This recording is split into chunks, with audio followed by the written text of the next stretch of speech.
The परीक्षा academy में आप सभी का स्वागत है। आज का विषय है पारिस्थितिक पिरामिड, इकोलॉजिकल पिरामिड। प्राकृतिक स्थलीय पारितंत्र में निम्नलिखित में से कौन सा पारिस्थितिक पिरामिड उल्टा इन्वर्टेड हो सकता है?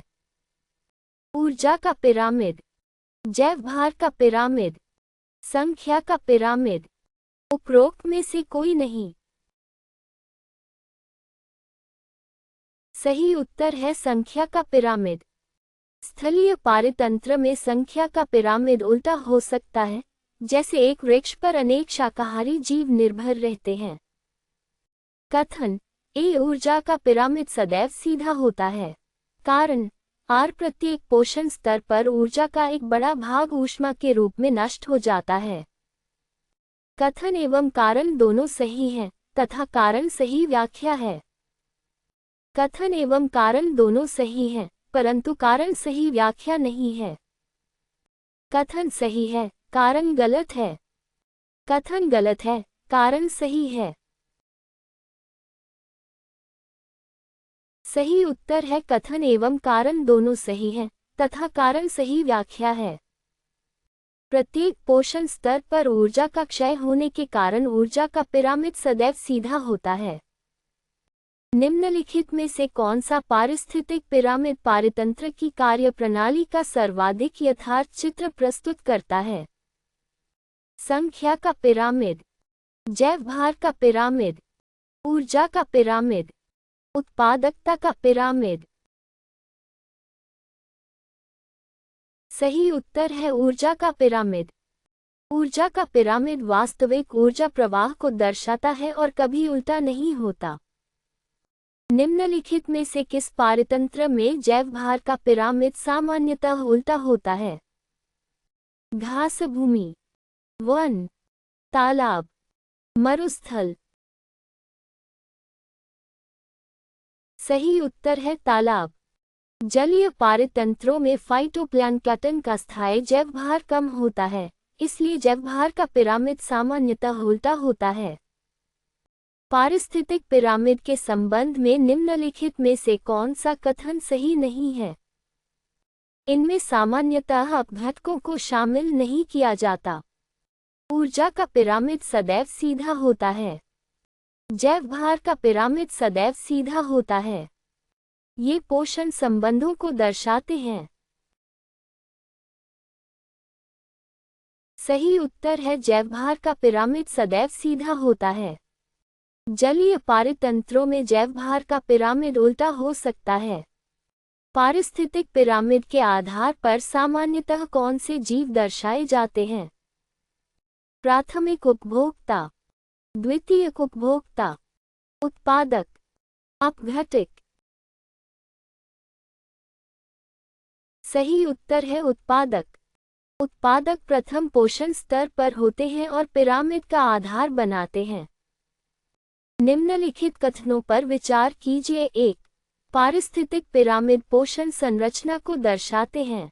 2. अपघटकों को सामान्यतः पारिस्थितिक पिरामिड में शामिल नहीं किया जाता। 3. अत्यधिक उत्पादक पारितंत्रों में ऊर्जा का पिरामिड उल्टा हो सकता है। उपर्युक्त में से कौन से कथन सही हैं? केवल 1 और 2, केवल 2 और 3, केवल 1 और 3, 1, 2 और 3।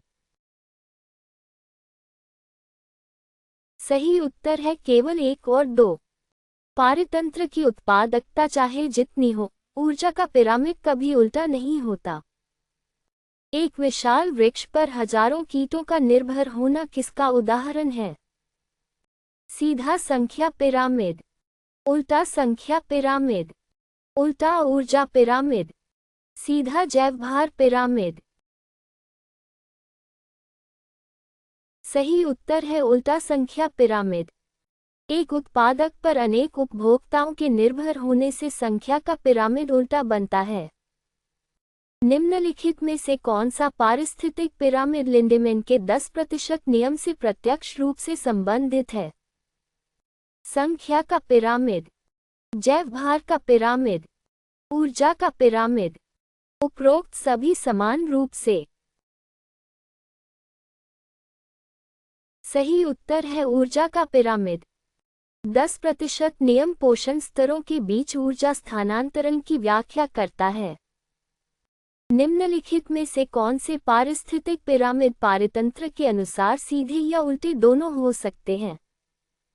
केवल ऊर्जा का पिरामिड, संख्या का पिरामिड एवं जैवभार का पिरामिड, केवल जैवभार का पिरामिड, सभी पारिस्थितिक पिरामिड। सही उत्तर है संख्या का पिरामिड एवं जैवभार का पिरामिड। संख्या एवं जैवभार के पिरामिड सीधे या उल्टे हो सकते हैं, जबकि ऊर्जा का पिरामिड सदैव सीधा होता है। निम्नलिखित में से कौन सा पारिस्थितिक पिरामिड सदैव प्रति इकाई क्षेत्रफल प्रति इकाई समय ऊर्जा प्रवाह के रूप में व्यक्त किया जाता है? संख्या का पिरामिड, जैवभार का पिरामिड, ऊर्जा का पिरामिड, उत्पादकता का पिरामिड। सही उत्तर है ऊर्जा का पिरामिड। ऊर्जा का पिरामिड पोषण स्तरों के बीच ऊर्जा प्रवाह की दर को दर्शाता है। निम्नलिखित में से किस पारतंत्र में संख्या का पिरामिड सामान्यतः सीधा होता है? घास भूमि, वन, फलोद्यान, एकल बरगद वृक्ष पारतंत्र। सही उत्तर है घास भूमि। घास भूमि में उत्पादकों की संख्या अधिक होती है, इसलिए संख्या का पिरामिड सीधा होता है। कथन: एक पारिस्थितिक पिरामिड में सामान्यतः अपघटकों को शामिल नहीं किया जाता। कारण: आर अपघटक सभी पोषण स्तरों के जीवों से ऊर्जा प्राप्त करते हैं। कथन एवं कारण दोनों सही हैं, तथा कारण सही व्याख्या है। कथन एवं कारण दोनों सही हैं, परंतु कारण सही व्याख्या नहीं है। कथन सही है, कारण गलत है। कथन गलत है, कारण सही है। सही उत्तर है कथन एवं कारण दोनों सही हैं, तथा कारण सही व्याख्या है। अपघटक सभी पोषण स्तरों के मृत जीवों पर कार्य करते हैं, इसलिए उन्हें किसी एक पोषण स्तर पर नहीं रखा जा सकता। प्राथमिक उत्पादकता में मौसमी परिवर्तन का सबसे अधिक प्रभाव किस पारिस्थितिक पिरामिड पर पड़ता है? संख्या का पिरामिड, जैवभार का पिरामिड, ऊर्जा का पिरामिड, सभी समान रूप से। सही उत्तर है ऊर्जा का पिरामिड। ऊर्जा प्रवाह सीधे वर्तमान प्राथमिक उत्पादकता पर निर्भर करता है, इसलिए मौसमी परिवर्तन का प्रभाव इस पर अधिक पड़ता है। विभिन्न स्थायी जैवभार स्टैंडिंग क्रॉप वाले किंतु समान उत्पादकता वाले पारतंत्रों की तुलना के लिए कौन सा पिरामिड सर्वाधिक उपयुक्त है? संख्या का पिरामिड, जैवभार का पिरामिड, ऊर्जा का पिरामिड, इनमें से कोई नहीं। सही उत्तर है ऊर्जा का पिरामिड। ऊर्जा का पिरामिड उत्पादकता को दर्शाता है, इसलिए पारतंत्रों की तुलना के लिए सर्वाधिक उपयुक्त है। निम्नलिखित में से किसका निरूपण पारिस्थितिक पिरामिड नहीं करते हैं?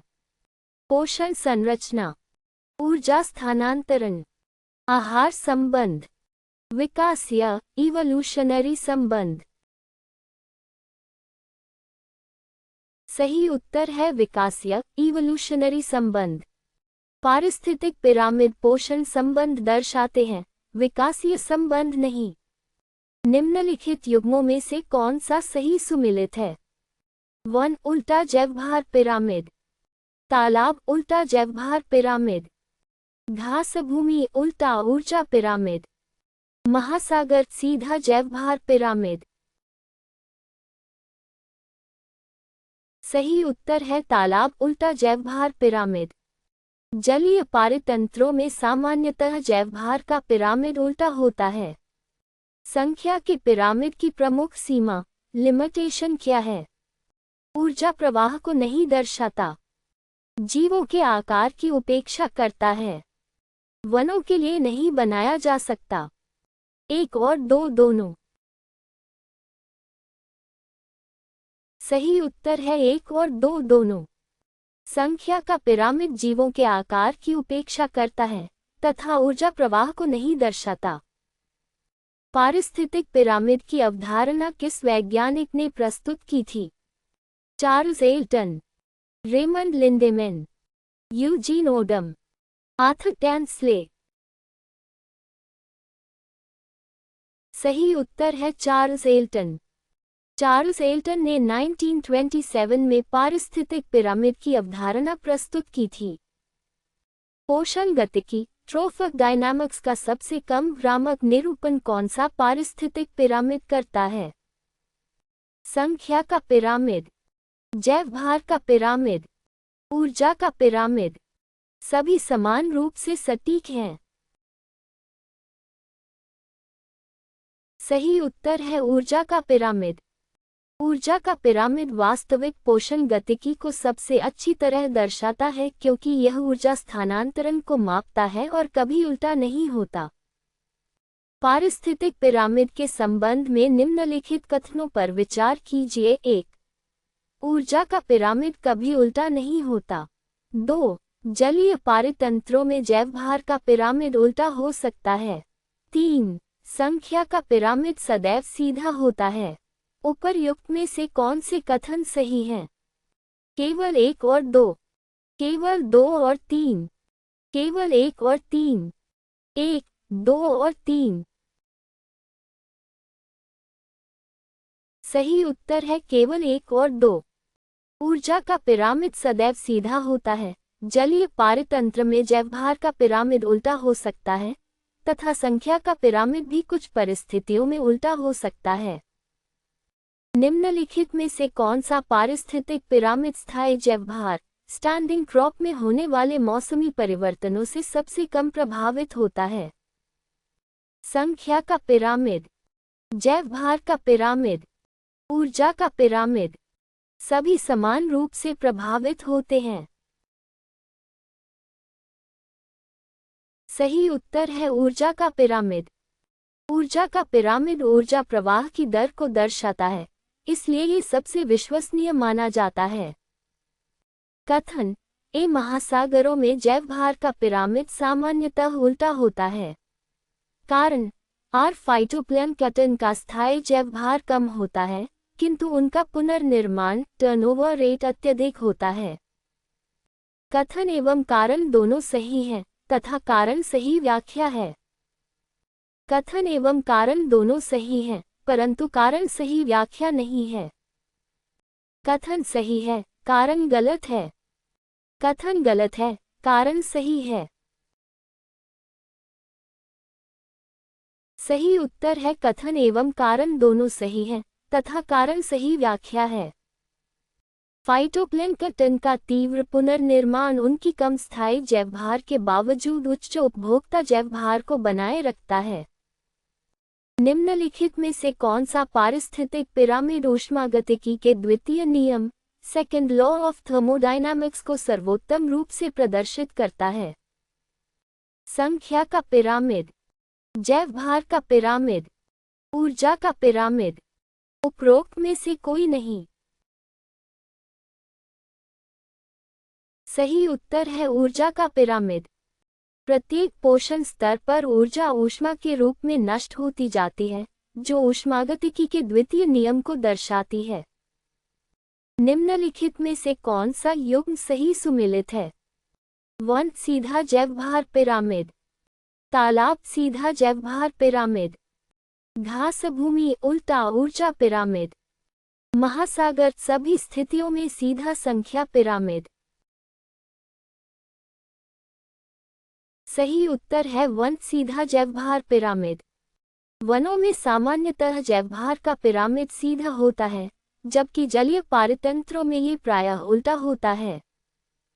संख्या के पिरामिड तथा जैवभार के पिरामिड दोनों की सामान्य प्रमुख सीमा क्या है? इनमें अपघटकों को शामिल नहीं किया जाता। ये पोषण स्तरों के बीच ऊर्जा हानि को नहीं दर्शाते। 1 और 2 दोनों। 1 और 2 में से कोई नहीं। सही उत्तर है 1 और 2 दोनों। दोनों पिरामिडों में सामान्यतः अपघटक शामिल नहीं होते तथा ये वास्तविक ऊर्जा स्थानांतरण को नहीं दर्शाते। परजीवी खाद्य श्रृंखला में संख्या का पिरामिड सामान्यतः कैसा होता है? सदैव सीधा, सदैव उल्टा, धुरीनुमा, स्पिंडल शेप्ड, प्रदर्शित नहीं किया जा सकता। सही उत्तर है सदैव उल्टा। एक पोषक होस्ट पर अनेक परजीवी एवं अतिपरजीवी पाए जा सकते हैं, जिससे संख्या का पिरामिड उल्टा बनता है। कौन सा पारिस्थितिक पिरामिड इस तथ्य का सबसे सशक्त प्रमाण देता है कि पारितंत्र में ऊर्जा का पुनर्चक्रण नहीं होता? संख्या का पिरामिड, जैव भार का पिरामिड, ऊर्जा का पिरामिड, सभी समान प्रमाण देते हैं। सही उत्तर है ऊर्जा का पिरामिड। सदैव सीधा रहने वाला ऊर्जा पिरामिड प्रत्येक पोषण स्तर पर ऊर्जा हानि को दर्शाता है, जिससे स्पष्ट होता है कि ऊर्जा का पुनर्चक्रण नहीं होता। निम्नलिखित में से कौन सा कथन सही रूप से स्पष्ट करता है कि पारिस्थितिक पिरामिडों में सामान्यतः अपघटकों को क्यों शामिल नहीं किया जाता? वे केवल प्रथम पोषण स्तर पर होते हैं। वे सभी पोषण स्तरों से जुड़े रहते हैं। वे खाद्य श्रृंखला का भाग नहीं होते। वे पोषक तत्वों के पुनर्चक्रण में भाग नहीं लेते। सही उत्तर है वे सभी पोषण स्तरों से जुड़े रहते हैं। अपघटक सभी पोषण स्तरों के मृत कार्बनिक पदार्थों पर कार्य करते हैं, इसलिए उन्हें किसी एक स्तर पर नहीं रखा जा सकता। निम्नलिखित में से कौन सा पारिस्थितिक पिरामिड लिंडेमैन के 10% नियम का कभी उल्लंघन नहीं कर सकता? संख्या का पिरामिड, जैव भार का पिरामिड, ऊर्जा का पिरामिड, संख्या एवं जैव भार दोनों। सही उत्तर है ऊर्जा का पिरामिड। ऊर्जा का पिरामिड सीधी ऊर्जा स्थानांतरण दक्षता पर आधारित होता है और सदैव लिंडेमैन के 10% नियम के अनुरूप रहता है। हमसे जुड़ने के लिए धन्यवाद। ऐसे और प्रश्नों के लिए लाइक, शेयर और सब्सक्राइब करें।